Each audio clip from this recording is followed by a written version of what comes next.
오늘 주시는 하나님 말씀 보도록 하겠습니다. 사도행전 18장 1절에서 11절까지의 말씀을 저와 여러분이 교독하겠습니다. 제가 1절부터 먼저 읽고 교독하겠습니다.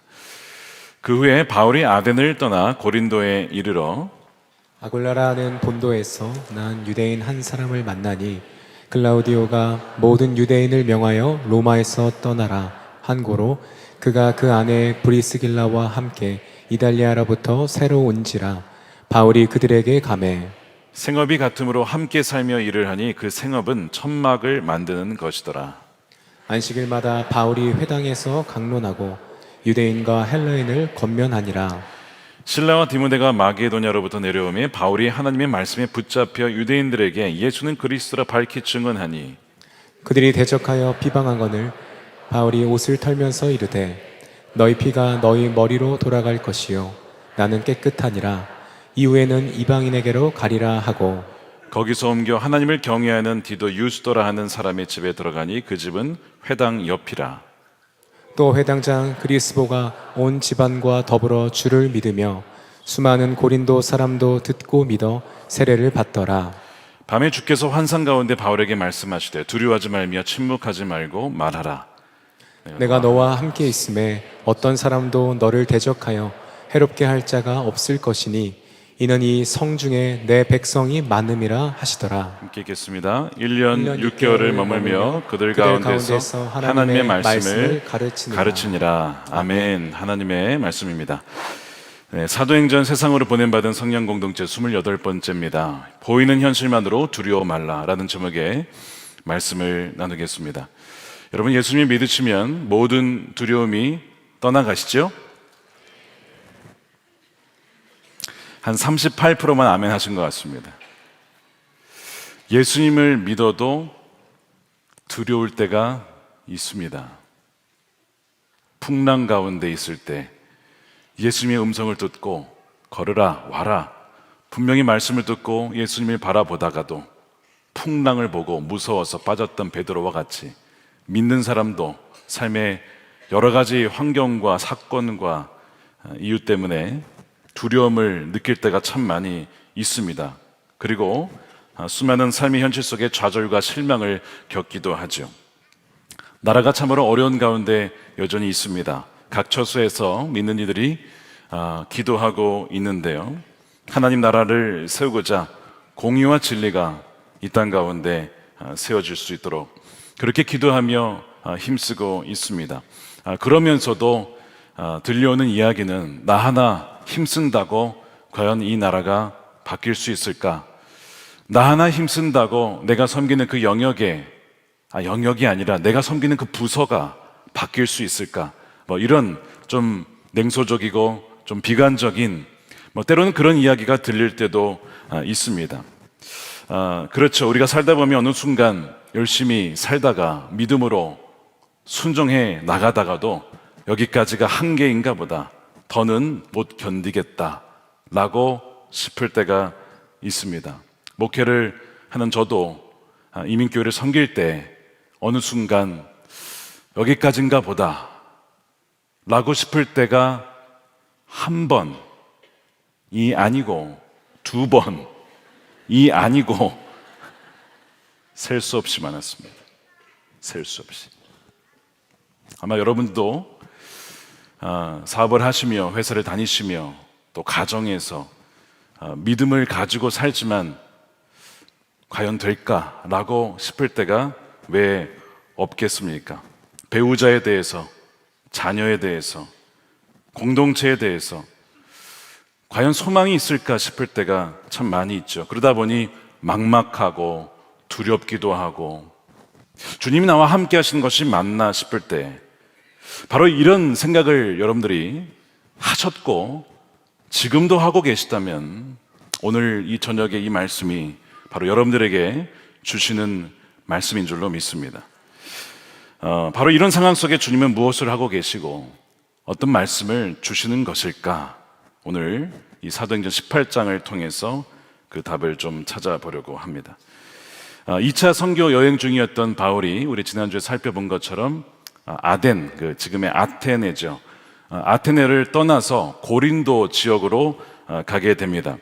사실 이 고린도에 이르기까지 지난 여정을 잠깐 돌아보면 진짜 험난한 여정이었습니다. 마게도니아를 지나서 아가야 지방, 즉 지금 그리스의 북부 지역을 마게도니아 지방, 남부 지역을 아가야 지방 이렇게 부르는데, 마게도니아를 지나서 아가야 지방 도시들을 다니면서 복음을 전했는데, 여러분 아시다시피 빌립보에서 감옥에 갇히기도 하고 매를 맞기도 하고, 데살로니가에서 시기하는 유대인들에 의해서 쫓김을 당하고, 베레아에서도 마찬가지로 피하여 결국 형제들에 의하여 바울만 아덴에 오게 되었습니다. 홀로 남겨지게 된 거죠. 그리고 아덴에 갔더니 이거 웬 우상들이 이렇게 많은지, 진짜 세상에 온 우상을 다 갖다 놓은 것만 같은 그런 현장을 보고 마음에 격분했다. 단지 화난 것이 아니라 애통하고, 또한 그 동시에 어떤 성령께서 의로운 그 마음에 복음을 전하게 하는 그런 것을 경험합니다. 복음을 전했지만 생각보다 많지 않은 사람들, 즉 적은 사람들만이 예수님을 믿게 되어서, 물론 그들도 너무나 귀한 하나님의 백성들이고 귀한 열매이죠. 하지만 수고와 노력에 비하면 너무나 적은 열매에 다소 실망했을지도 모릅니다. 그러는 가운데 이제 고린도로 오게 된 거예요. 여러분, 이 고린도라는 도시는 굉장히 악명 높은 부패한 도시, 타락한 도시로 알려져 있던 곳입니다. 이곳은 민족과 문화가 뒤섞인 국제 도시요, 항구 도시요, 상업 도시였습니다. 남과 북, 동서남북 교통로가 지나가고 무역업으로 굉장히 활성화된 도시였습니다. 이 그리스의 동쪽은 에게해였고, 그리고 서쪽은 이오니아 해가 있었는데, 이 에게해에서 이오니아로 가려면 남쪽으로 삥 돌아가야 했습니다. 그리스 남부 지역을 돌아서 가야 했던 거예요. 그런데 바로 이 고린도라는 지역에는 바로 뭐가 있었냐면 운하가 있었습니다. 세계 3대 운하, 파나마 운하, 수에즈 운하, 그리고 고린도 운하가 있는데, 이 고린도 운하가 여기에 있었습니다. 그래서 이 유럽과 서아시아를 이어줌으로써 320km가량의 우회로를 단축시킬 수 있었는데, 저것이 바로 고린도 운하입니다. 작년에 저희가 고린도를 갔을 때 바로 운하 위에서 찍은 사진입니다. 바로 저 사이로 지나가게 되면 에게해에서 이오니아로, 이오니아에서 에게해로 서아시아와 유럽을 지나다닐 수 있는 바로 저 운하가 고린도입니다. 그러다 보니까 누가 굳이 돌아서 남쪽으로 320km를 가겠습니까? 당연히 고린도 지역을 지나가면 단축할 수 있으니 너나 할 거 없이 배들이 이 고린도를 지나가게 되면서 이 고린도 지역이 상업이 발달하게 된 겁니다. 바로 이 운하가 고린도가 번영할 수 있었던 이유였던 것이죠. 그런데 이 고린도에 빼놓을 수 없는 대표적인 특징 하나가 더 있는데, 굉장한 이 도덕적인 타락과 우상 숭배 지역이었다는 겁니다. 특별히 성적으로 타락한 도시가 이 고린도였습니다. 이런 말이 있었다고 합니다. 참 이 고린도인처럼 사는구나, 이런 말이 있었다고 해요. 이게 무슨 의미냐면 바로 방탕, 특히 성적으로 방탕한 그런 대명사로 불리는 것이 바로 이 고린도였던 거예요. 이 고린도에는 이 그리스 여신입니다. 아프로디테 신전이 있었습니다. 그래서 이 아프로디테 여신은 미와 또한 이 사랑의 여신 혹은 욕망의 여신이 아프로디테였습니다.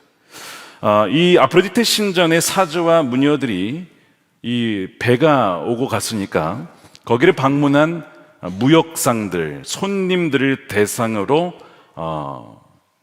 만나서 창녀의 일을 한 것이죠. 남창을 또한 했습니다. 남자는 남자, 여자는 여자, 혹은 남자, 여자 만나서 그런 일을 했던 것이 바로 이 고린도였던 거예요. 그렇게 또한 부를 축적하기도 했습니다. 그래서 이 아프로디테의 성전에 찾아온 이 숭배자들은 종교적인 이 매음 행위를 통해서 자행했던 그런 일들이 이 고린도 지역에서 벌어졌던 것이죠.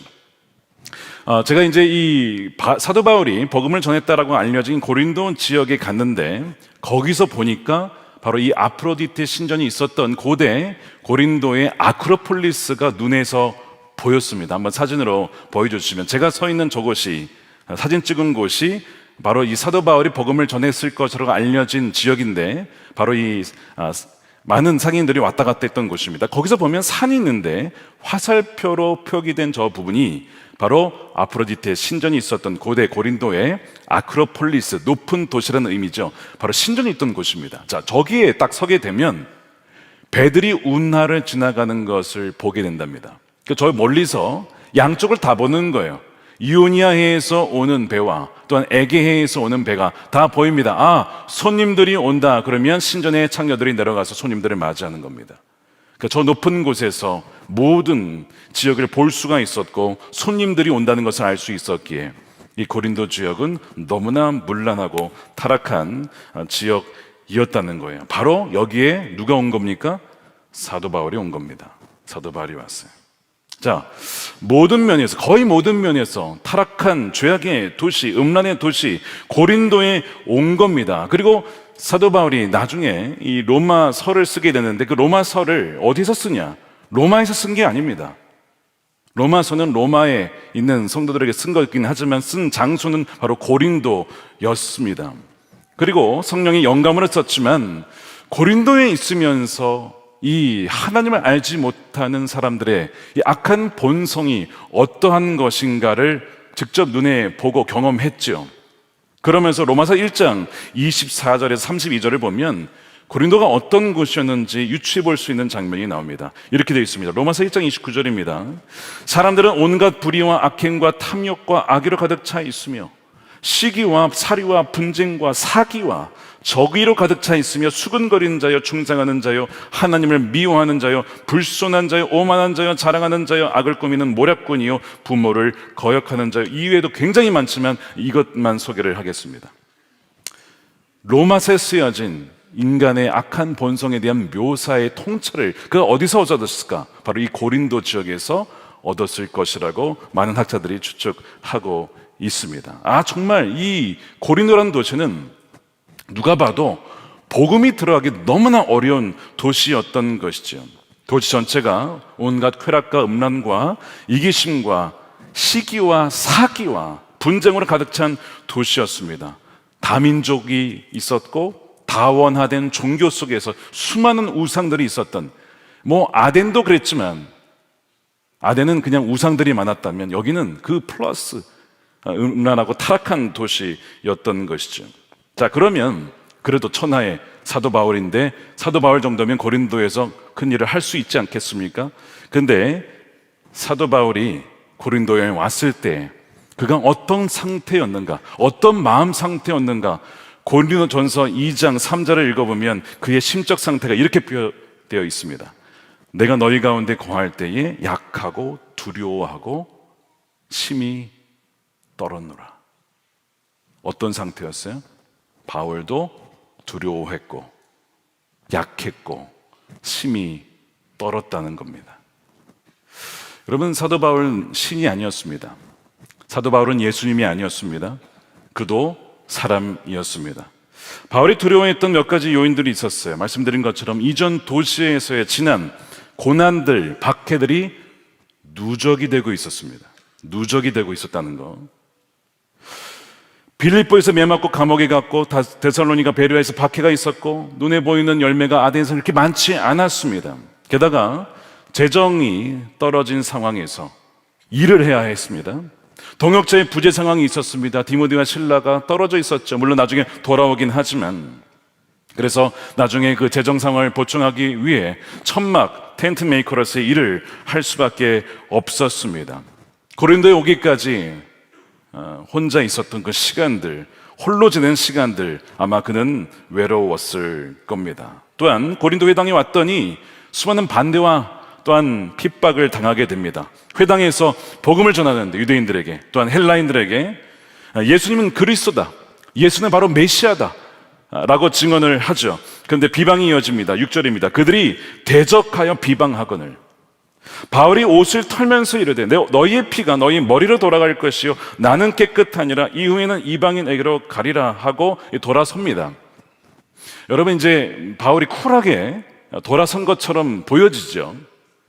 근데 여러분, 사람이 비방을 받고 대적을 당하면 사람은 이 감정이 있습니다. 정서가 있습니다.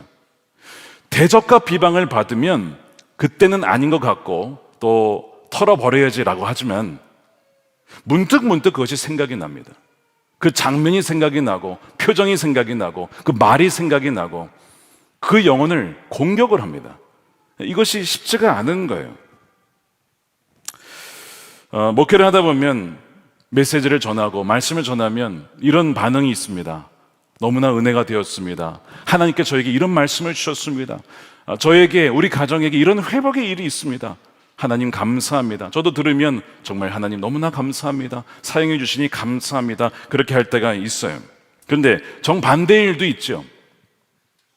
듣고도 그냥 무슨 일이 있었나 싶을 정도로 무관심하고 아무런 반응이 없는 경우도 있고, 또한 말씀을 듣고 반대하는 경우도 있습니다.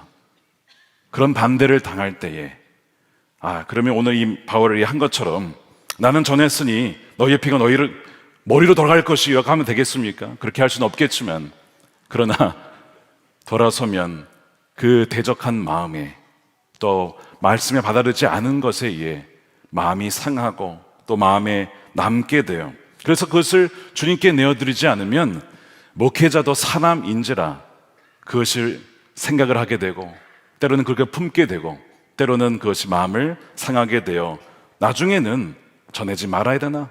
나중에는 침묵해야 되나? 이런 생각을 하기 마련입니다. 마귀가 그것을 가지고 또한 장난을 치기도 해요. 아마 여러분들도 그런 일이 있을 겁니다.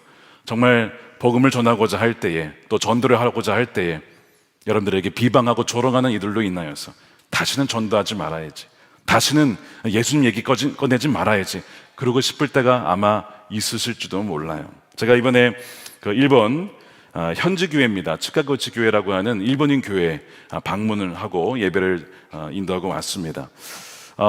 왜 일본이 전도가 안 될까? 여러 가지 이유가 있는데 그 중에 하나로 이런 얘기를 하더군요. 일본 사람들은 이렇게 이제 잘 지내다가 이제 복음을 전한다고 이제 전도를 하려고 하잖아요. 그러면 이제 듣긴 듣는답니다. 근데 그 다음부터 관계를 끊는답니다. 관계를 그냥 끊는 거예요. 다시는 안 본다는 거예요. 다 그렇진 않겠지만 상대방을 존중하지 않은 채의 어떤 메시지를 일방적으로 했을 경우에 나를 무시한다라고 아마 여기는 것 같아요. 그래서 전도를 하게 되면 관계를 끊기 때문에 함부로 전도를 하지 못한다, 이런 얘기를 하는 것을 들었습니다. 이것도 어떻게 보면은 이 복음에 대한 대적하는 것, 어떻게 보면 반대하는 것이기 때문에 많은 일본의 성도들이, 또한 선교사님들이 거기에 대한 염려와 두려움 때문에 담대하게 전하지 못하고 못하는 그런 일들이 있는 것 같습니다. 이 바울이라고 해도 대적을 당하면 왜 두렵지 않겠습니까? 그러니까 아까 고백한 대로 심히 내가 약하고 두려워하고 떨었다라고 말씀하죠. 여러분들 중에도 이런 고린도에 계신 분들이 아마 있을지 모르겠습니다. 죄악이 만연한 곳, 또한 복음이 전혀 통할 것 같지 않은 학교나 직장이나 지역이나 가정에 문제가 있는 분 말입니다. 그래서 주님이 함께 하셔도 역사할 수가 없을 것만 같은 그런 생각이 드십니까? 현실적인 문제와 압도되는 그런 상황 때문에 더 이상 내가 믿는 사람으로 순종하며 산다는 것이 무슨 의미인가 싶을 때가 있으실지도 몰라요. 그것이 바로 고린도라고 하는 형편에 있게 되는 것이죠. 내가 제대로 하고 있는 것인가 자책이 드는 겁니다. 자, 여러분들 기억하셔야 됩니다. 오늘 이 사도 바울도 고린도에서 약했고, 그도 두려워했고, 그도 심히 떨었다라는 것을 여러분 기억하셔야 돼요. 여러분 혼자만 그런 일을 겪는 게 아니고 우리의 믿음의 귀한 신앙의 선배들은 전혀 그런 일을 겪지 않은 것이 아니라 그들도 그런 일을 겪었다는 것입니다. 심지어 믿음을 갖다가도 의심을 갖기도 하고 주님이 나와 함께하는 것이 맞나 싶기도 할 때가 있다는 거예요. 그러므로 나는 왜 내 믿음은 이 모양 이 꼴인가, 그렇게 너무 낙심하실 필요가 없습니다. 눈에 보이는 것이 여러분 전부가 아니에요. 우리가 눈에 보이고 느껴지고 그런 것이 전부가 아니라 눈에 보이지 않아도 하나님께서는 하나님의 뜻대로 그분의 역사를 준비하고 또한 일하고 있기 때문에 그렇습니다. 주님은 성령을 따라 순종하려는 이 바울에게 이런 상황 속에서 다양한 방법으로 위로해 주십니다. 세 가지인데 먼저 첫 번째는 주님은 바울에게 동역자와 후원자를 붙여주시는 거예요. 자, 그들이 누구냐면 아굴라와 브리스길라입니다. 2절인데 아굴라라는 본도에서 난 유대인 한 사람을 고린도에서 바울이 만납니다. 어떻게 왔냐면 글라우디오가 모든 유대인을 명하여 황제입니다. 로마에서 떠나라. 유대인들을 다 보내버렸습니다. 한고로 그가 아내 브리스길라와 함께 이데알로부터 새로 온지라 바울이 그들에게 가매 49년경에 글라우디오 황제가 명령하여서 유대인을 추방했습니다. 로마에서. 그래서 이 아굴라와 이 브리스길라가 비자발적으로 로마를 떠나서 고린도로 와야 했던 거예요. 아굴라는 유대인이었고 브리스길라는 아마 로마인이었던 것으로 추정이 됩니다. 추방을 당하긴 했는데 고린도에 이 사도 바울이 만났을 때 이미 집이 있을 정도로 상당한 재력가였던 것 같습니다. 놀랍게도 이 만남을 인하여서 바울은 그들의 집에 머물면서 함께 살면서 천막 일을 함께 하게 되죠. 생계를 이어가게 됩니다. 그리고 이 부부는 바울의 잊을 수 없는 평생의 이 선교의 동역자가 되어 하나님의 위로요 격려였지요. 뭐라고 하시는 거냐면 바울아, 너 혼자 아니야. 내가 너에게 동역자를 붙여줄게 해서 보내준 사람이 바로 이 아굴라와 브리스길라였던 것이죠. 이 부분 나중에 바울이 고린도를 떠나 에베소로 갈 때도 동행하고 로마서 16장에 보면 바울이 이렇게 고백합니다. 아굴라와 브리스길라가 내 목숨을 위하여 자기 목까지 내놓았다라고 할 정도로 헌신적인 부부였습니다. 바울이 지치고 혼자 있을 때에 또 재정이 떨어졌을 때에 하나님은 동역자와 친구를 이 바울에게 붙여주셨어요. 그리고 안정적인 삶의 터전을 허락해 주셨습니다. 이것이 하나님의 위로였던 것이죠. 사실 이들이 만난 계기는 별로 좋은 계기는 아니었습니다. 아시다시피 이 아굴라 입장에서는 추방당해서 온 거예요. 로마에서 추방을 당해서 어쩔 수 없이 고린도로 오게 된 겁니다. 그런데 그것 때문에 바울을 만나게 되었어요.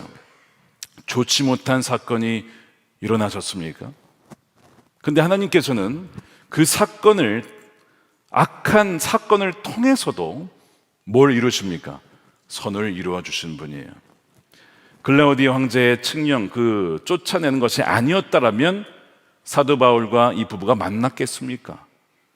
쫓겨나는 상황 속에서 어쩔 수 없이 비자발적으로 이사를 해야 했던 그 상황을 통하여 주님은 오히려 바울과 이 부부를 만나게 하여 주셔서 선교의 동역자로 붙여주셨다는 이 놀라운 섭리를 어느 사람이 인간의 지혜로 이것을 헤아릴 수가 있겠습니까? 그러니까 여러분, 하나님께서는 우리가 이해할 수 없는, 때로는 우리가 보기에는 참 나쁜, 좋지 않은 사건을 통해서도 섭리적인 만남, 하나님께서 짝지어 주시고 만나게 하시는 만남을 통하여 하나님의 뜻을 이루실 수 있는 분이라는 것입니다. 한번 돌아보십시오. 최근에 여러분들의 삶에 일어난 좋지 않은 사건을 통하여 만나게 된, 알게 된 그 만남은 무엇인지, 바로 그 사람이 하나님께서 여러분들에게 주신 아굴라와 브리스길라일 수 있다는 점입니다. 지난 월요일이었죠. 긴급 기도방에 기도 제목이 올라왔습니다. 우리 사랑부의 한 학생이 운동을 하다가 엄마와 함께 운동을 하다가 뒤로 넘어지면서 의식을 잃고 심정지가 온 거예요. 그래서 이제 기도자들이 그때 긴급 기도를 했습니다. 저도 일본에 있었을 때였는데 그것을 보고 기도를 같이 참여를 했어요. 급히 병원으로 이송했습니다. 근데 자가 호흡이 되지 않았습니다. 심장과 뇌 기능이 손상이 오래되는 아주 긴급한 상황이 온 겁니다. 그때 온 교우들과 또한 사랑부 부모님들과 선생님들이 그 학생을 위하여, 그 가정을 위하여 기도했다고 해요. 그리고 어제 의식을 회복했습니다. 놀라운 은혜죠. 그리고 그 학생의 어머니는 사실 이제 교회에는 오시지만 예배를 드리는 분은 아니었다고 해요. 그런데 그 중환자실에서 함께 밤을 새운 분들이 있었어요. 그분들이 바로 사랑부 선생님들이었다고 합니다. 함께 밤을 새며 그 딸을 위하여 기도하고 함께 중보하는 그것을 그 어머님이 본 거예요. 그리고 또한 우리 교회 중보기도에서 팀에서 또 성도들이 함께 기도하는 것을 알게 되어서 그 어머님이 하나님을 향한 마음이 많이 열리셨다라는 이야기를 듣게 되었습니다. 좋지 않은 사건이었지만 그것을 통하여 이 어머님이 그 딸을 키우는 가운데 여러 가지 절망과 낙심이 있을 수 있지만 그 주변에 돕는 손길과 기도하는 손길을 붙여주셔서 뭐라고 말씀하시는 겁니까? 너 혼자 아니다. 너의 주위에 내가 이렇게 돕는 이들을 많이 붙여줬잖아 라고 주님께서 말씀하고 계시는 것이지요. 사랑하는 여러분, 고통 가운데 만나게 된 분들이 계십니까?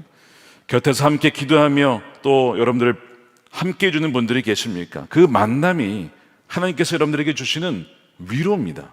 격려입니다. 그러니까 여러분 나 혼자인가 봐 라고 하지 마시고 주님께서 위로와 격려해 주심을 믿고 힘을 내는 여러분들이 되시기를 축복합니다.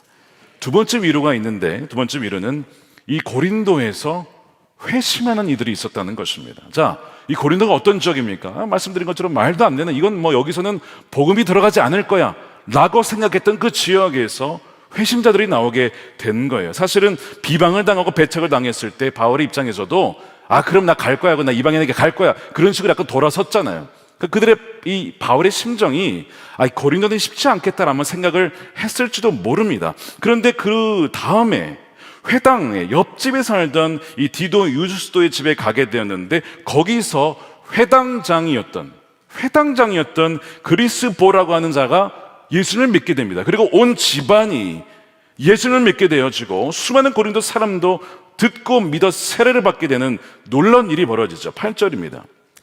회당장 그리스도가 온 집안과 더불어 주를 믿으며 수많은 고린도 사람도 듣고 믿어 세례를 받더라. 여러분 이게 얼마나 극적인 반전인지 몰라요. 방금까지만 해도 비방을 받고 대적을 당했던 상황이었어요.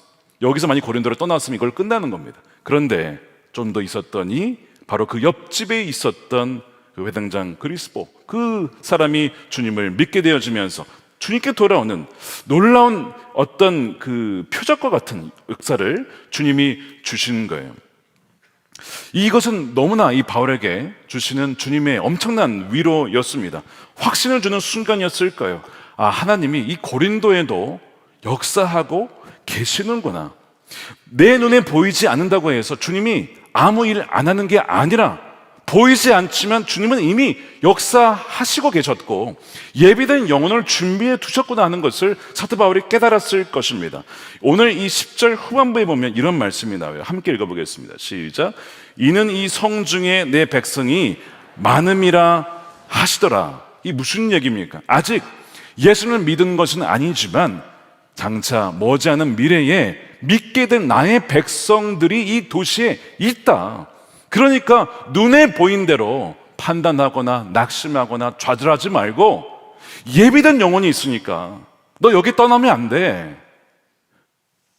나중에 사도 바울이 1년 반을 여기 머물러요. 1년 반을 머물면서 복음을 전하고 가르칩니다. 그러면서 많은 회심자가 일어나게 돼요. 자, 아까 이 회당장 그리스보가 회심했다고 했잖아요.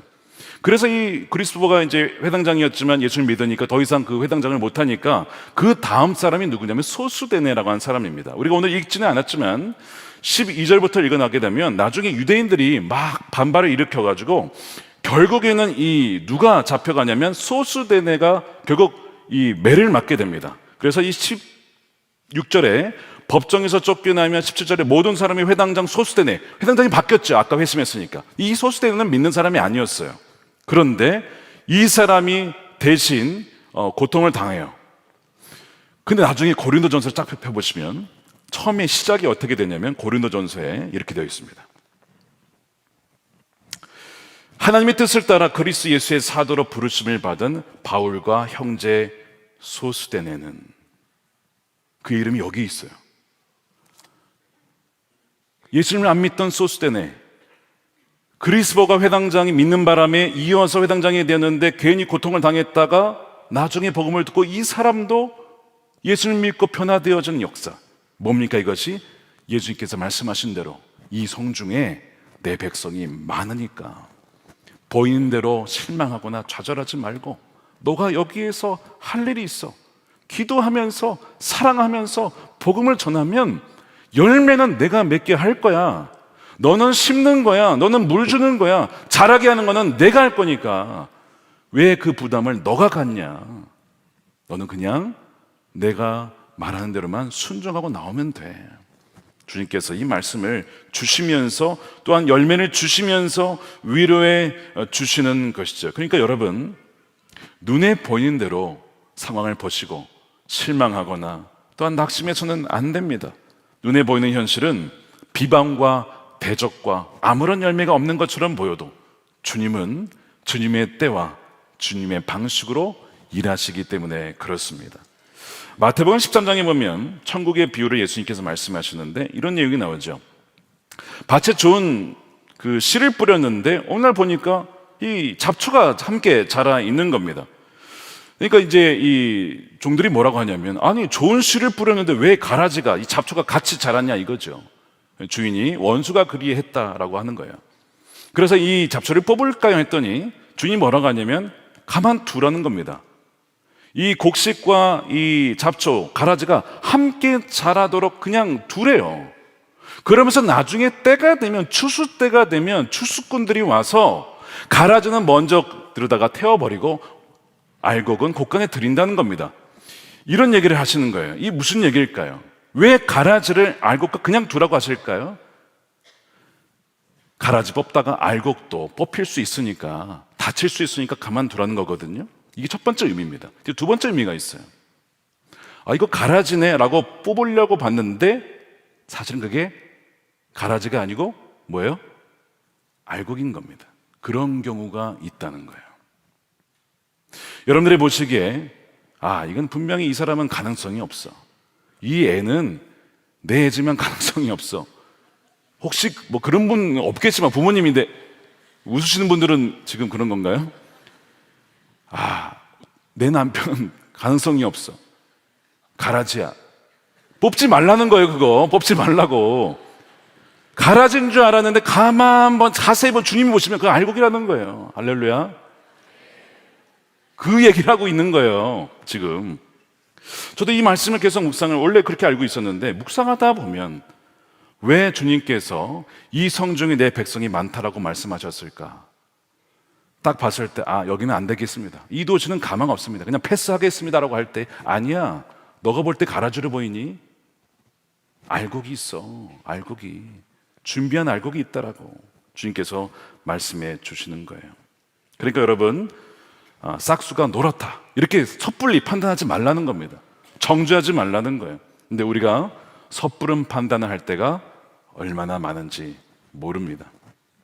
사실 이 젊은 시절에 방탕하게 살던 어거스틴 회심하여 사도 바울 이후 이 기독교 역사에 가장 큰 영향을 미친 사람이 될 줄 누가 알았겠냐고.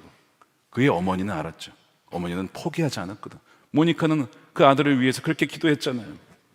그러니까 여러분, 섣불리 판단하거나 포기하거나 두려워하거나 낙심할 필요가 없습니다. 몇 주 전에 중등부 수련회가 있었는데 이 중등부가 쉽지가 않잖아요. 중등부가 이 중2 때문에 북한이 못 쳐들어오는데 그렇게 어려운 아이들이 중등부입니다. 근데 이제 아이들이 수련회를 가서 은혜를 많이 받았다는 거예요. 제가 이제 간증문을 이렇게 보내주셨길래 읽어봤어요. 이런 내용이 있었습니다. 한 학생이 이 수련회 기간 이 피곤했는지 안 피곤했겠죠. 특강을 듣는데 눈을 이렇게 감고 있었답니다. 자, 보세요. 학생이 특강을 듣는데 눈을 감고 있어요. 그러면 강사 입장에서 어떻게 생각할까요? 아, 얘는 싹수가 노랗다. 얘는 가라지다. 그렇게 생각할 수도 있겠죠. 근데 그 아이가 이렇게 쓴 거예요. 간증문을 쓸 때에 자기가 너무 잠이 부족해서 피곤해서 눈을 감았다는 거예요. 그렇지만 귀는 열려서 그 내용을 들었다는 겁니다. 그러면서 저녁 말씀을 듣는데 자기 인생의 가장 은혜로운 말씀이었다. 그런 얘기를 하고 그러면서 결단을 하기를 보이는 사람 수를 의지하지 않고 가장 위대하시고 강하시고 인생에 가장 중요하신 하나님만 의지하겠습니다. 그렇게 결단을 하면서 마지막 날 기도회와 이 셀러브레이션도 뜨겁게 기도하고 찬양하며 큰 은혜를 누렸습니다. 뭐 이런 간증문을 썼어요. 제가 이것을 읽으면서도 그래, 눈 감고 자는 것 같아도 다 듣고 있구나. 진짜. 그러니까 여러분, 이 청소년사 실망하지 마세요. 아이들이 뭐 존다라고 생각해도 조는 가운데 꿈에서 또 주님이 만날 수도 있어요. 또 그러니까 절대 포기하지 말고 정말 주님께서는 어떻게 역사하실지 모른다는 거예요. 사랑하는 여러분, 보이는 현실만으로 섣불리 판단하지 마십시오. 여러분들의 고린도는 어딥니까? 아, 여기는 좀 스킵하자. 아, 이 사람은 좀 안 되겠다. 아, 이 상황 너무나 어렵다 라고 하는 그 고린도는 어디십니까? 여러분, 그렇지 않습니다. 몇 주 전에 창의적 접근적에서 사용하신 선교사님 말씀을 전해주신 너무나 큰 은혜를 받았어요. 수요예배 때, 그렇죠? 아마 참석하신 분들이 계실 거예요. 근데 이 보안 문제 때문에 영상을 업로드를 하지 못했습니다. 그러니까 현장에 오신 분들, 실시간 예배 들으신 분들만 보셨어요. 너무나 아까워요. 그래서 제가 일부 이야기만 좀 나누려고 합니다. 그분이 사역하시는 것은 척박한 사막 지역입니다. 그리고 이제 이 복음화율이 뭐 1%도 안 되는 뭐 그런 곳이에요. 광야 같은 곳입니다. 실제로 사막이 있는 곳이고 영적으로도 광야 같은 곳입니다. 복음을 전하고 말씀을 전하고 기도를 해도 이런 생각이 드는 거죠. 주님, 언제까지 기다려야 합니까? 과연 여기가 맞습니까? 과연 제가 여기에서 하는 것이 옳습니까? 딴 데로 가야 됩니까? 뭐 이런 여러 가지 생각이 들었지만, 그러나 하나님께서 보내셨으니 주님을 신뢰하면서 사역을 하신 거예요. 사막을 바라보면서, 광야를 바라보면서 찬양을 했답니다. 하나님을 찬양하고 예배하고, 그러면서 뭐 이런 고백을 하면서 기도를 하셨다고 해요. 주님, 이 메마른 사막과 같은 광야에 물이 흘러 강이 되고 열매 맺는 그런 역사가 일어나게 해주십시오. 뭐 영적인 표현이죠.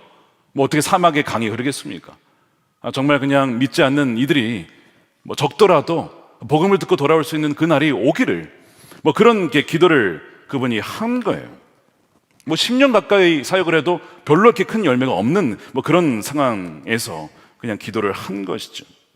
근데 작년이었습니다. 그 지역에, 뭐 그 지역 전체적으로 거의 뭐 한 80년 만에 폭우가 내렸는데 12시간 안에 1년치 내릴 비가 다 내려가지고 이제 어마어마한 비가 온 것이죠. 그래서 그 사막 지역으로 갔더니 글쎄 그 사막에 강이 흐르고 있답니다. 저게 저 사진이죠. 사막에 강이 흘렀어요. 더 놀라운 거, 그 다음에 흐른 다음에 푸른 초장이 된 겁니다. 원래 저기 동영상인데 제가 혹시 저기 지역이 밝혀질까 봐 제가 동영상을 보여드리지 않을게요. 선교사님이 저걸 보면서, 야, 주님께서 나의 기도에 다 듣고 계시고 아무리 척박하고 어려운 사막과 같은 환경 속에서도 주님은 역사하고 계시며, 또한 주님께서 또한 이곳에 복음의 씨앗을 맺게 하실 것이다 라고 하는 확증으로 보게 된 거예요. 그러면서 말씀하시기를, 여러분 얼마나 오랫동안 기다려야 하냐고 기다리고 계십니까? 주님은 다 알고 계십니다. 여러분들의 기도와 여러분들의 아픔과 수고를 다 알고 계십니다. 포기하지 마십시오 라는 귀한 말씀을 전해 주셨어요. 저에게도 너무나 은혜로운 주의 음성으로 들렸습니다. 오늘 20절에 이 성 중에 내 백성이 많음이라, 너의 눈에는 보이지 않는 것 같아도 나는 다 알고 있어. 그러니까 포기하지 마. 잘하고 있어. 계속 그렇게 하면 돼 라고 위로해 주시는 것입니다. 사랑하는 여러분, 믿지 않는 자녀나 혹은 가족으로 인하여서, 친구로 인하여서 혹시 좌절하고 계십니까? 여러분, 우리가 선을 행하되 말씀과 기도로 계속해서 주의 복음을 심다 보면, 포기하지 않으면 때가 되어 거두게 될 줄로 믿습니다. 주님께서 바울에게 아굴라와 브리스길라를 붙여주셨고, 또한 재정을 부어주시면서 또한 힘이 되게 해주셨고, 또한 그리스도를 비롯한 회심하는 이들이 많이 일어나게 해주면서 그를 위로해 주셨습니다. 근데 위로가 그걸로 끝나지 않습니다. 하나가 더 있어요. 세 번째가 있는데, 주님은 바울에게 친히 환상 가운데 말씀해 주십니다. 그것이 9절이에요. 자, 9절에 이렇게 되어 있습니다. 함께 읽겠습니다. 시작. 밤에 주께서 환상 가운데 바울에게 말씀하시되 두려워하지 말며 침묵하지 말고 말하라. 뭐라고 되어 있어요? 두려워하지 말라. 그건 무슨 얘기예요? 바울이 두려워하고 있었다는 거예요. 고린도에 있을 때 두려워하고 있었다는 것, 심히 떨었다는 근거이기도 하죠. 그래서 이 주님께서 친히 직접 바울에게 두려워하지 마. 그리고 침묵하지 마. 사람들이 비방하고 너에게 대적한다고 해서 너가 복음 전하는 멈추면 안 된다. 내가 너로 하여금 복음 전하게 하려고 너를 보낸 거니까 바로 그 고린도 지역에서 계속해서 복음을 증거해야 된다, 말해야 된다라고 주님께서 직접 이 사도 바울에게 격려해 주시는 거예요. 그러면서 이 보이는 현실만으로 두려워하지 않을 이유를 얘기를 하시는데, 내가 너와 함께 하는 거야. 10절 말씀하시죠. 내가 너와 함께 있음에 어떤 사람도 너를 대적하여 해롭게 할 자가 없을 것이니. 여러분들에게 주님께서 함께 하심을 여러분 믿으시길 축복합니다. 내가 너와 함께 있다. 여러분, 이것만큼 우리에게 위로가 되는 말이 어디 있습니까? 저는 목회를 할 때에 또 힘들 때마다 다른 게 뭐가 있겠어요? 그냥 주님께서 내가 너와 함께 있다, 너를 떠나지 아니한다, 뭐 그것만 충분한 거예요. 내가 너와 함께 있다라고 사도 바울에게 말씀하시면서 임마누엘이라고, 우리와 함께 하신 하나님이라고 말씀해 주시는 거예요. 그분이 우리의 비할 바위시고 또한 방패요 산성이라는 것입니다. 놀라운 약속이죠. 그러므로 여러분, 우리가 어떤 어려운 환경과 또한 현실 속에 있어도 여러분 이 말씀을 붙잡아야 된다는 겁니다. 지난주에 금성이 전에 한 가정이 참 다급한 상황 가운데 찾아오셨습니다. 지금 2월과 3월에 좀 이런 일이 많이 발생하는 것 같아요. 이 남편이 심근경색으로 쓰러지셨어요. 원래 이제 혈압 이슈가 있던 분인데 응급실에 갔습니다. 심장 세관, 이 혈관 3개가 다 막힌 거예요, 다. 그래서 긴급 후송이 되어서 시술을 받았는데 2개는 뚫었지만 하나를 뚫지 못한 상태에서 의식이 돌아오지 않았어요. 의사가 뭐라고 하냐면, 이대로 3일 안에 의식이 돌아오지 못하면 남편은 식물인간이 될 겁니다. 식물인간이 된다는 거예요. 그래서 이제 이 체온을 낮춰서 하는 뭐 이런 시술도 여러 가지를 뭐 생각하고 여러 가지 하고 있지만, 어쨌든 이 시술을 했지만 의식이 돌아오지 않으니까 얼마나 걱정이 되겠습니까? 그 아내가 걱정하는 그 가운데 그러나 주님을 의지하는 마음으로 아들과 딸과 함께 찾아오셔서 기도를 받으러 오셨어요. 금요 성경 집회 전이었습니다. 지난주였습니다.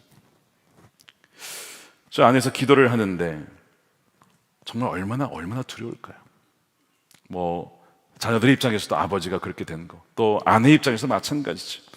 그래서 기도를 하는데 저에게 이런 주의 마음이 있었습니다. 이렇게 기도를 하게 되었어요. 주님, 사랑하는 이 집사님, 그리고 이 집사님과 지금도 여전히 함께 하심을 믿습니다. 주님, 요나가 3일간 물고기 뱃속에 있다가 다시 나온 것처럼 사랑하는 아들을 3일 만에 다시 일으켜 주시기를 원합니다. 이렇게 기도를 드렸어요. 그게 금요일 이제 저녁이었죠. 그리고 이제 예배를 드리고 또 가족을 위해서 한 번 더 기도해 드리고, 그 다음 날이 됐어요. 토요일이 됐습니다. 깨어났을까요? 안 깨어났습니다.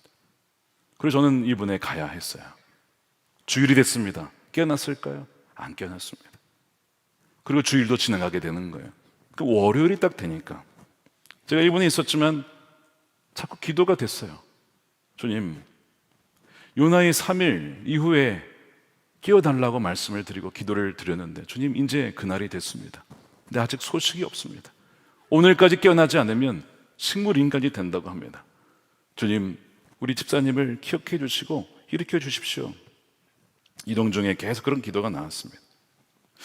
그래서 제가 아내를 통해 어떻게 되는지 알아보라고 했더니 연락이 왔어요. 기도한 대로 정확하게 3일 만에 깨어난 겁니다. 3일 만에. 그러면서 소식을 이렇게 전해 주셨어요. 사모님, 한바탕 꿈을 꾼 듯 믿어지지 않는 현실 속에서 선한목자교회를 통한 또 다른 은혜를 입었습니다. 감사의 소식을 전합니다. 이제 일반 병실로 옮기고 오늘 다시 주치 선생님을 배웠습니다. 선생님께서 이렇게 말씀하셨습니다. 이것은 기적입니다 라고 하시네요. 적기에 골든타임에 맞춰 심폐소생술이 이루어지고 심혈관 계통 전문의를 만나고, 더 놀라운 것은 기도하신 대로, 해주신 대로 정확히 3일 만에 남편이 깨어난 것입니다. 이 모든 것이 마치 계획된 것처럼 지내게 되었습니다. 교회 중보기도팀의 기도에 무엇라 감사드려야 할지 모르겠습니다. 저희 두뇌의 생명의 빚진 자로 살겠습니다. 모든 영광 주님께 올려드립니다.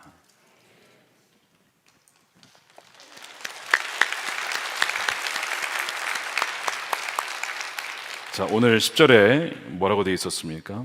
내가 너와 함께 있음에 어떤 사람 너를 대적과 해롭게 할 자가 없을 것이니. 주님께서 이 말씀을 주시면서 또한 사도 바울을 지켜주신 것은 그런 표적과 같은 일을 통하여 하나님의 역사가 드러남으로 말미암아 그 성중에 있는 주의 백성, 아직 주의 백성은 되지 않았지만 그런 예비된 주의 백성이 돌아올 수 있도록 하시기 위함이었거든요. 저는 이 집사님의 깨어난 이 사건도 예수님께서 말씀하신 것처럼 내가 보여줄 것은 요나의 표적밖에 없다, 부활에 대한 얘기를 하신 건데, 바로 이거를 통하여 잃어버린 주의 백성들, 그러나 예비된 주의 백성들이 돌아오게 될 줄로 믿습니다. 그러면서 분명히 말씀하시기를 두려워하지 말아라, 내가 너와 함께 있으니 누구도 너를 해롭게 하지 못할 거야. 물론 그렇다고 해서 우리의 현실 속에 이런 사건 사고가 아예 사라지는 것은 여러분 아닙니다. 여전히 누군가가 여러분들을 대적하고 비방하고 또한 삶의 정도리째 흔들릴 만한 사건 사고들이 여러분 발생할 수 있습니다. 근데 주님의 약속은 이런 사건들이 아예 없어지게 하시겠다는 것은 아니었어요. 여러분 시편 23편의 말씀에 이렇게 되어 있죠. 내가 사망의 음침한 골짜기로 다닐지라도 해를 두려워하지 않을 것은 주께서 나와 함께 하심이라.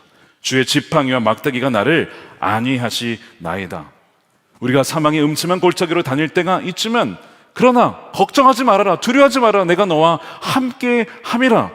나의 지팡이와 막대기가 너를 평안케 해줄 거야. 이 안위하신다는 것은 바로 평안케 해주신다. 폭풍 중에 있어도 주님과 함께 있으면 평안한 것처럼 바로 내가 너와 함께 함으로 말미암아 너는 염려할 것이 없다라고 주의 말씀해 주시는 것이죠. 이것이 저와 여러분들에게 주시는 주의 약속의 말씀인 줄로 믿습니다. 여러분, 고린도와 같은 환경 속에 왜 주님이 우리를 보내시나 싶을 때가 있을 겁니다. 근데 그때마다 여러분 꼭 기억하십시오.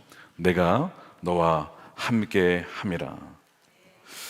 이것이 바울이 받은 위로요, 우리에게도 주시는 위로입니다. 그러므로 여러분 이 말씀대로 여러분들이 어떤 형편 중에 있든지 오늘 이 말씀이 여러분들의 말씀이 되어서 여러분들이 있는 곳에서 떠나지 말고 흔들리지 말고, 흔들려도 다시 일어나서 주님께서 우리에게 주신 선교적인 사명을 끝까지 감당하는 여러분들이 되시기를 축복합니다. 사도 바울이 1년 6개월을 더 머뭅니다. 말씀을 가르치죠. 전에는 매 맞고 쫓겨나기도 하고 도시마다 오래 머무르지 못했습니다. 그런데 이곳에서는 꽤 장기간 전할 수 있게 되었어요. 그리고 고린도 교회가 든든히 세워지는 역사가 일어나게 됩니다. 사랑하는 여러분, 어떤 상황 가운데 지금 계십니까? 두려워하고 계십니까? 염려하고 계십니까? 오늘 이 말씀이 여러분들에게 주시는 말씀인 줄로 믿습니다. 내가 너와 함께 함이라. 이 성중에 내 백성이 많음이라.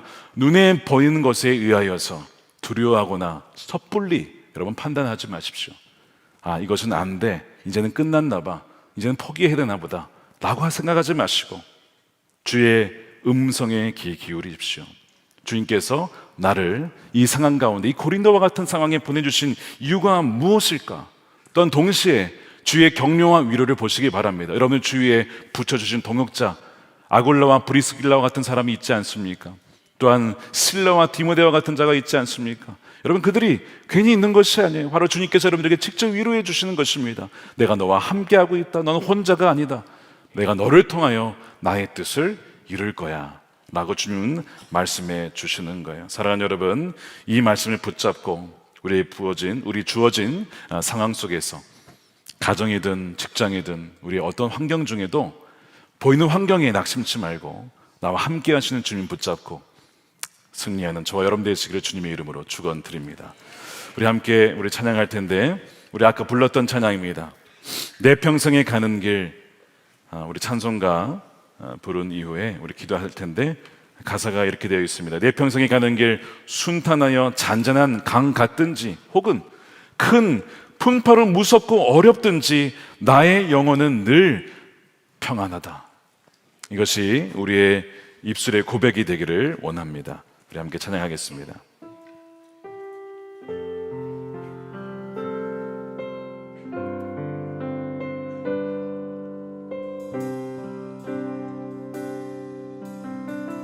평생에 가는 길 내 평생에 가는 길 순탄하여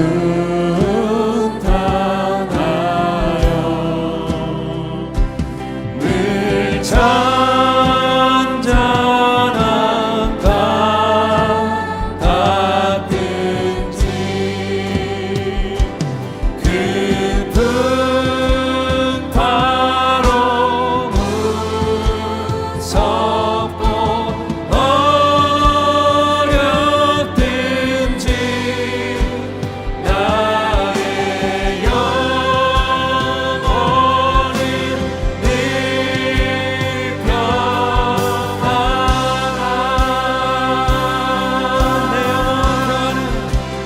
내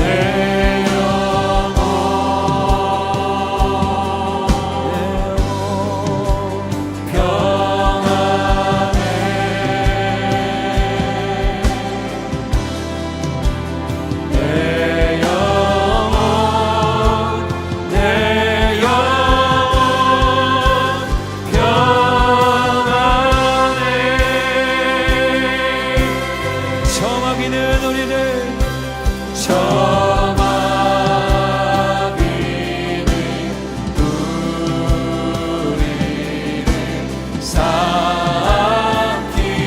삼키려고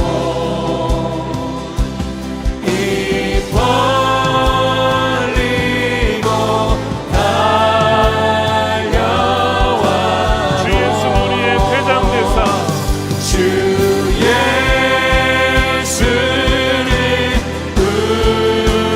우리의 대장 되사 끝내 싸워서 이기겠네.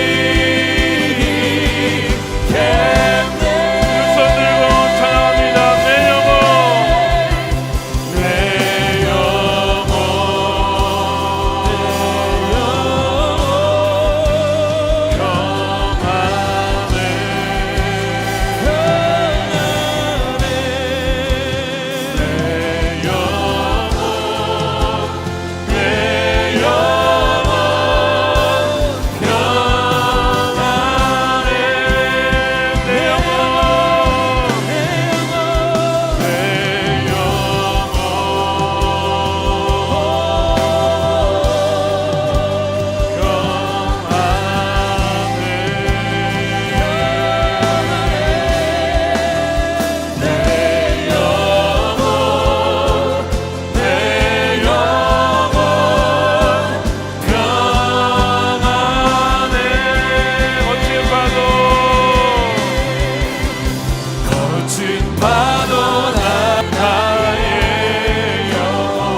그렇습니다. 우리의 삶에 어떠한 폭풍이 다가오고 또한 눈에 보이는 현실이 우리를 압도하는 것 같고 짓누르는 것 같아도 주님은 우리와 함께 하십니다. 주님께서 친히 말씀하시기를 내가 너와 함께 함이라. 두려워하지 말아라. 침묵하지 말고 말하라. 증거하여라 라고 말씀하십니다. 오늘 이것이 우리 모두에게 주시는 주의 음성인 줄로 믿습니다. 우리 함께 첫 번째 기도하겠습니다. 보이는 현실만 바라보지 않고 주목하지 않고 함께 하시는 주를 바라보며 신뢰하게 하여 주옵소서. 주님, 우리 눈에 드러나는 상황이 아무리 어둡고 막막해 보여도 내가 너와 함께 있다라고 약속하신 임마누엘의 하나님을 붙들게 하여 주옵소서. 보이는 것에 흔들리지 않고 전능하신 주님을 신뢰하며 담대히 걸어갈 수 있도록 우리의 마음을 갈대와 같이 흔들린 우리 마음을 붙잡아 주시옵소서. 우리 두 손 들고 함께 주여 몸으로 기도하도록 하겠습니다. 주여, 오 주님, 우리가 눈에 보이는 대로 낙심하며 두려워하며 헛되는 때가 얼마나 많은지 우리의 삶의 고린도와 같은 상황 속에서 하나님 것은 안 됐어, 이것은 나는 가망이 없이 글렀다라고 포기하며 낙담하며 하나님 그렇게 섣불리 판단할 때가 얼마나 많은지 주여 하나님 두려움이 떠나가게 하여 주시옵소서. 슬픔이 기쁨으로 바뀌게 하여 주시옵소서. 절망이 소망으로 바뀔 수 있는 은혜가 있게 하여 주시옵소서. 계속해서 기도하겠습니다. 아마 여러분들 중에 대적과 비방을 당하는 분들이 계실 것입니다. 오해일 수도 있고 의도적인 공격일 수도 있습니다. 바로 오늘 말씀이 또한 여러분들에게 주시는 말씀이었습니다. 예수는 그리스도다, 진리를 전하였는데 돌아오는 것은 비방이었고 조롱이었고 핍박이었습니다. 경건하게 살고자 하면 박해가 있을 것이라고 했어요. 근데 예수님은 마태복음 5장의 산상수훈에서 박해를 받는 자에게 복이 있을 것이라고 말씀하십니다. 대적과 비방 속에도 주님이 우리의 방패가 되십니다. 우리의 피할 바위가 되십니다. 우리의 산성이 되어주십니다. 우리의 피난처가 되어주십니다. 우리의 선한 목자가 되어주십니다. 우리의 영원한 왕이 되어주십니다. 그러므로 두려워하지 마십시오. 비방을 두려워하지 마십시오. 오히려 그들을 위하여 축복하십시오. 그들을 위하여 기도하십시오. 원수를 사랑하십시오. 주님께서 우리를 끝까지 사랑하신 것처럼 바로 그럴 기회가 우리에게 주어진 것입니다. 이 시간 두 번째로 기도하겠습니다. 대적과 비방 가운데서도 지켜 보호해 주시는 손길을 경험하기를 원합니다. 주님, 사도 바울이 고린도에서 여러 비방과 대적을 겪었지만 주의 보호와 위로를 입은 것처럼 오늘날 우리 삶에도 동일한 은혜를 베풀어 주시기를 원합니다. 외부의 공격과 사단의 영적 전쟁 속에서도 주의 강하신 손길로 우리를 안전히 붙잡아 주시고 근심 대신 평강을 더하여 주시옵소서. 다시 한번 우리 주여 한번 외치고 기도하도록 하겠습니다. 주여! 하는 소리가 아니요 날마다 주님이 살아계심을 즐거워하며 찬양하며 사랑을 네, 오늘도 우리 강단 위에 올라오셔서 기도하실 분들 올라오셔서 우리 기도하실 가운데 하나님의 특별한 또한 은혜가 보일 줄로 믿습니다. 오늘도 우리 안수기도 받으실 분들, 정말 특별한 상황 가운데 도움이 필요하신 분들, 주님의 특별한 은혜를 간구한 분들 우리 나오시면 주님의 이름으로 기도해 드리도록 하겠습니다. 다시 한번 말씀드리지만 저나 우리 목사님들은 아무런 힘이 없습니다. 아무런 능력이 없습니다. 그러나 주 예수 그리스도의 보혈을 의지하여 십자가의 은혜를 의지하여 예수 그리스도의 공로에 의지하여 나아갈 뿐입니다. 주님께서 친히 여러분들을 안수하여 주시고 위로하여 주시고 힘 주실 줄로 믿습니다. 그리고 세 번째로 기도하겠습니다. 오늘 말씀 중에 이런 말씀이 있었습니다. 이 성 중에 나의 백성이 많음이라. 이것은 또한 우리에게 주시는 약속의 말씀이죠. 눈에 보이는 대로 쉽사리 판단하거나 포기하지 마십시오. 어떠한 영혼이든 어떠한 사람이든 어떠한 자녀든 어떠한 친구든 부모든 가족이든 주님께서 말씀하시기를 그도 나의 백성이다 라고 말씀하십니다. 오늘 이것을 붙잡고 기도했으면 좋겠습니다. 이제 조금 있으면 속회 관계 전도가 시작이 됩니다. 여러분들의 마음속에 품으실 분들이 계실 거예요. 특별히 우리 그분들을 품고 기도했으면 좋겠습니다. 세 번째로 기도할 때 예비하신 열매를 믿고 복음을 전하는 사명을 감당하게 하여 주옵소서. 주님, 고린도에 내 백성이 많다고 하신 것처럼 우리 주변에도 이미 구원받을 영혼들이 예비해 두심을 믿습니다.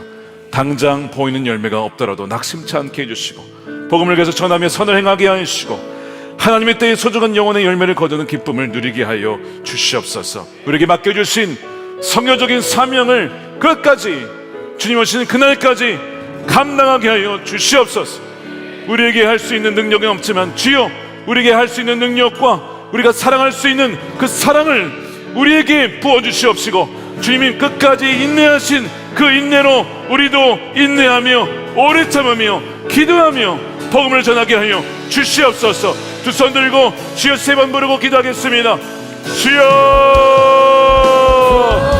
주여, 그리스도 예수 안에서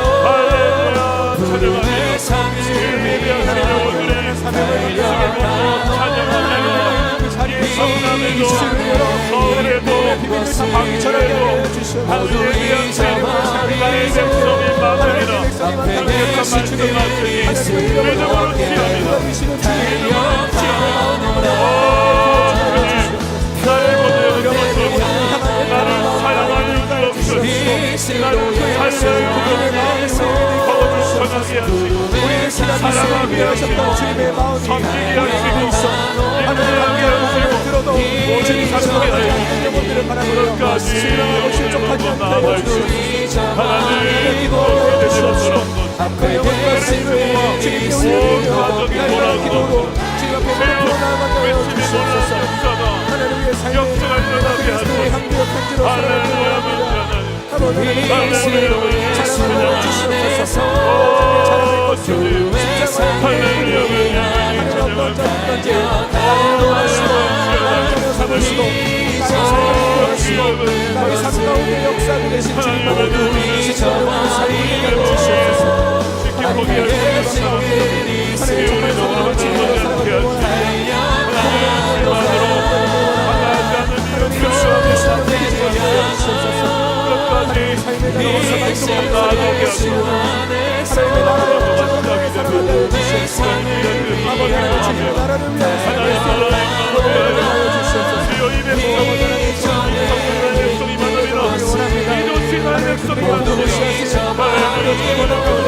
나를 사용하여 주시옵소서.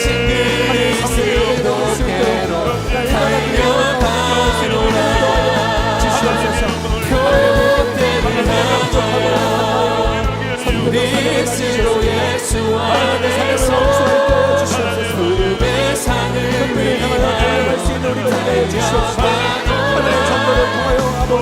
영광을 주시옵소서. 사랑하는 나의 가족과 배우자, 나의 자녀를 위해 기도합니다. 하나님 그들의 마음에 좋은 받게 하여 주시옵소서.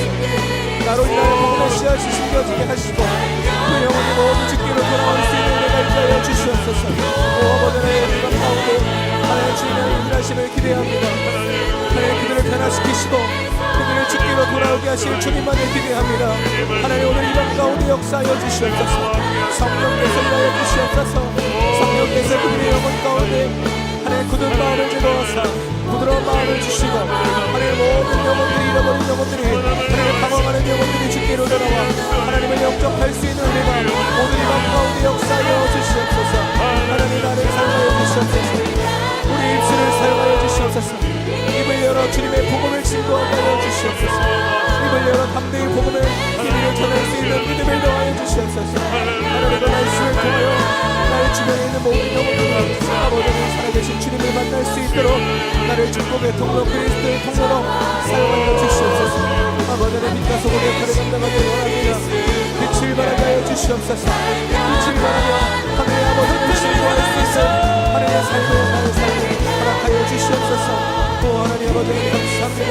하나님 우리에게 귀한 사명 맡겨주시니 감사합니다. 성령의 능력으로 말미암아 성령의 임재로 말미암아 성령의 권능으로 붙잡아 주시옵소서. 오 하나님 기도하는 자마다 하나님 뜨거운 주님의 성령의 불을 임하게 하여 주시옵소서. 하나님 그 말씀을 우리가 붙들고 살아갈 때 하나님 우리의 삶의 목적이 주님의 복음을 전하는 일이 되게 하여 주시옵소서. 하나님의 나라를 위하여 살아갈 수 있는 오늘 우리가 되게 하여 주시옵소서.